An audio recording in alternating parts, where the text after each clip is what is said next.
এই যে আমাদের শরীয়তপুর জেলা, এই শরীয়তপুর জেলা আমরা দেখি যে দক্ষিণবঙ্গের অংশ হওয়ার কারণে, পদ্মা সেতুর এপার হওয়ার কারণে উন্নয়নে আমরা ভেবেছিলাম ফরিদপুর শরীয়তপুর যে জেলা সেটি উন্নয়নের জোয়ারে ভেসে গিয়েছে। কিন্তু আজকে যখন ঢাকা থেকে আসি, যে রাস্তা দিয়ে আসলাম, মনে হচ্ছে একবার কাঞ্চনজঙ্ঘা দিয়ে যাচ্ছি, একবার হিমালয় দিয়ে যাচ্ছি।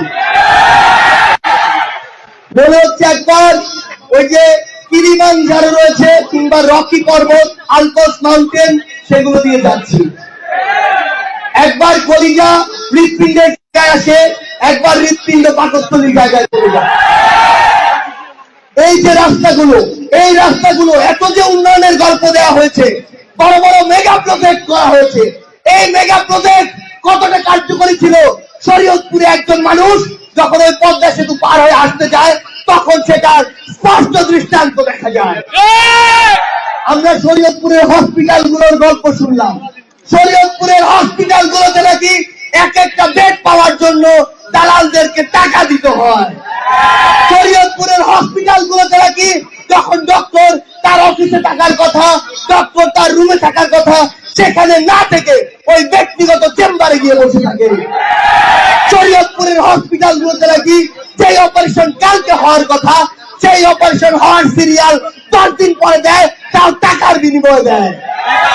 এই যে সিন্ডিকেট, সেই সিন্ডিকেট গুলো শরীয়তপুরের হসপিটালে চলে, ভূমি অফিসে চলে, আদালতে চলে, থানায় চলে। সেই সিন্ডিকেট গুলো এই ছাত্র জনতা আর কি সমর্থন করে?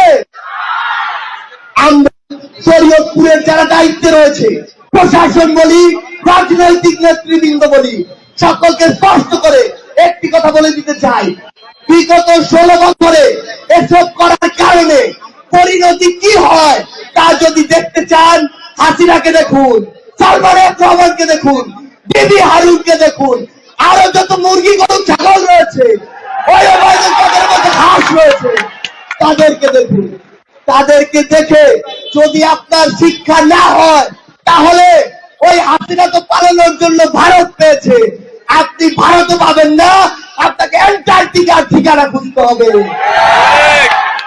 আমরা ছাত্র জনতা স্পষ্ট করে একটি কথা বলি, এই 2016 সালে ছাত্র জনতার অভ্যুত্থান যে হয়েছে, এই অভ্যুত্থানে আমার যে হাজার ভাই জীবন দিয়েছে, আমার যে মা, আমার যে ভাইয়ের সহধর্মিনী, আমার যে বোন, আমার যে বাবা, আজও যখনই সুযোগ হয়, যখনই আমাদের সামনে আসে, তখনই অঝরে কাঁদতে থাকে সেই বাবা মায়ের, সেই সন্তান হারা পিতামাতার, সেই স্বামী হারা স্ত্রী, তাদের প্রত্যেকের এই যে বিচারটি, যে হত্যাযজ্ঞটি আওয়ামী লীগ খুনি হাসিনা যে হত্যাযজ্ঞটি ঘটিয়েছে, সেই হত্যাযজ্ঞের আমরা বিচার চাই কিনা? আমার এত ভাই বোনকে যে জীবন দিতে হয়েছে, সেই বিচার চাই কিনা? এই শরীয়তপুরের রাস্তায় আমার ভাই বোনদেরকে বিভিন্ন ভাবে পুলিশি নির্যাতন, ছাত্রলীগ, যুবলীগ, আওয়ামী লীগের ক্যাডাররা, সন্ত্রাসী কায়দা যেভাবে হামলা করেছে, সেই বিচার আমরা চাই কিনা? আমরা এই শরীয়তপুর, এই উন্মুক্ত মঞ্চ, এই কলেজের সামনে দাঁড়িয়ে ছাত্র জনতার রায় হিসাবে বর্তমান অন্তর্বর্তীকালীন সরকারকে বৈষম্য বিরোধী ছাত্র আন্দোলনের পক্ষ থেকে একটি বার্তা স্পষ্ট করে দিতে চাই। যতদিন না এই খুনি হাসিনা, আওয়ামী লীগ এবং তার যারা দোষর এই গণহত্যার সাথে যুক্ত ছিল, যতদিন না তাদের বিচার হচ্ছে, ততদিন এই আওয়ামী লীগ বাংলাদেশে রাজনীতি করার কোন নৈতিক অধিকার এবং সমর্থন রাখে না।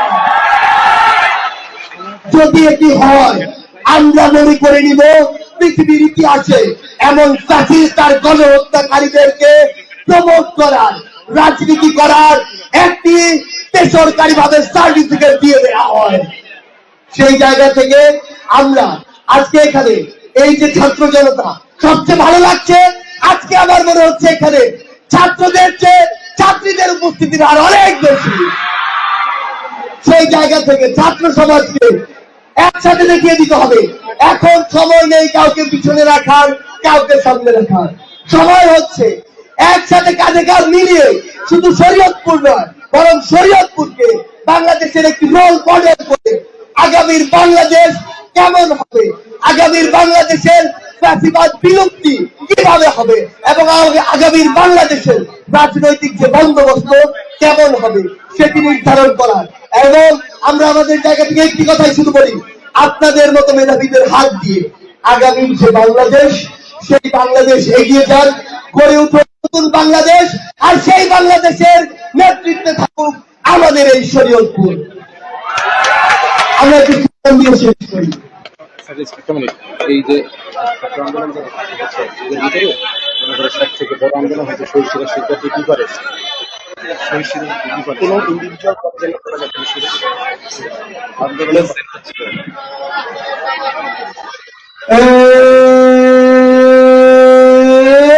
কোটা নামে ধাপ, কোটা নামে ধাপ, আপোষটা সংগ্রাম,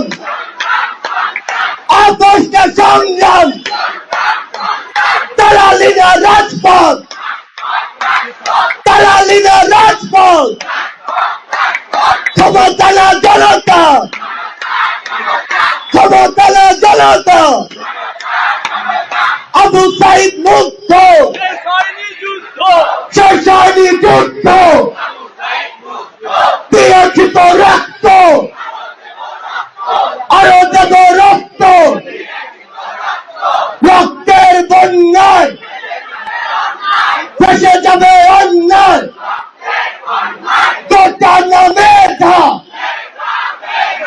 আপোষ না সংগ্রাম, তালালিনা রাজপথ, ক্ষমতা না জনতা, আবু সাইদ মুক্ত, দিয়েছি তো রক্ত, রক্তের বন্যায়। এই বাংলাদেশে যদি আরো কখনো রক্ত দেওয়ার প্রয়োজন হয়, আমরা সেই রক্ত দিতে প্রস্তুত। তবুও রক্তের বন্যায় সকল অন্যায়কে ভাসিয়ে দিতে আমরা বদ্ধপরিকর। আর সেই যাত্রা শুরু হবে আমাদের এই গর্বিত শরীয়তপুর